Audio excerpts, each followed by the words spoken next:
Jack McCormack for Impact Boxing in collaboration with IrishBoxing.com, joined by Adam Olaniyan. Adam, how are you? All good, Jack. Can't complain. Living the dream. 3 Arena, part 2. Let's go. Yeah, look, and honestly, a completely unrelated question, because I was talking to you at the Wardley versus the Waugh fight, and before that fight, you said Wardley was going to win. What went wrong for Fabio Wardley that night, considering he started off so well? I don't know. It's hard for me to say. Now, obviously, I had Wardley winning. I wanted him to win, but I don't know. I think he got too carried away with, obviously he dropped him twice early, and then after that, then Dubois just switched on and punched his head in. But he just didn't use his jab.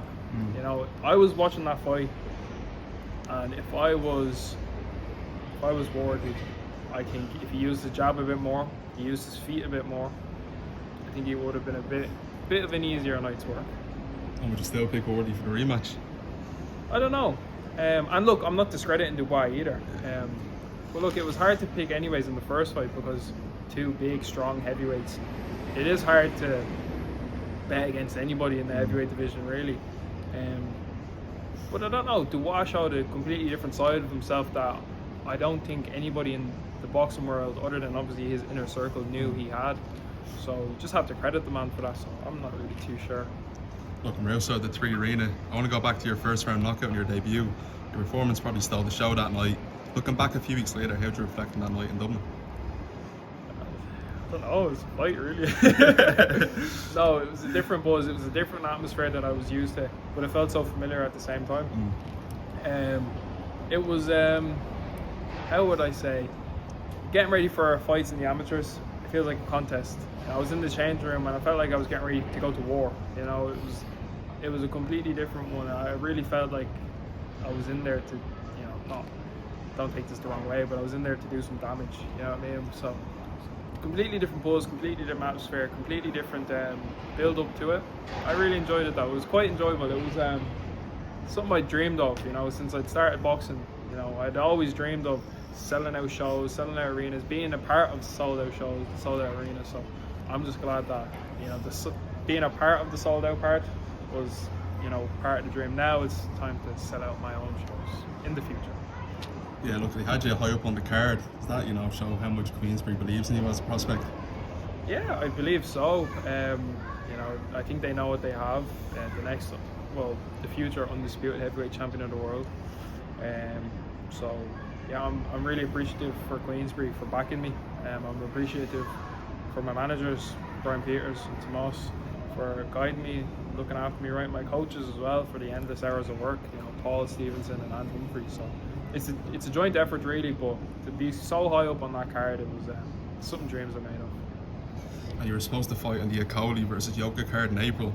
How frustrating is it as a fighter to complete a training camp and then have the event so close to the fight?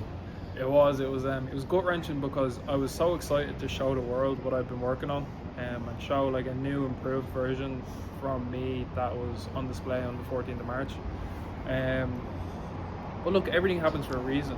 I can't control these things, and God has a plan for everything. But now, don't get me wrong, I was really upset at the time. But you just have to look at it in a positive way. Yeah, look, is it almost better for you to have that happen at the start of your career, so you have the experience now, even though you can't really prepare for that in the future? Yeah, look, things like this are going to happen all the time, aren't they? It's life has unexpected twists and turns, so can't really prepare for it, like you said. But once you've experienced it once, you know how it feels, you know what it is, you know what to do. So yeah, look, nothing to worry about. On to the next one.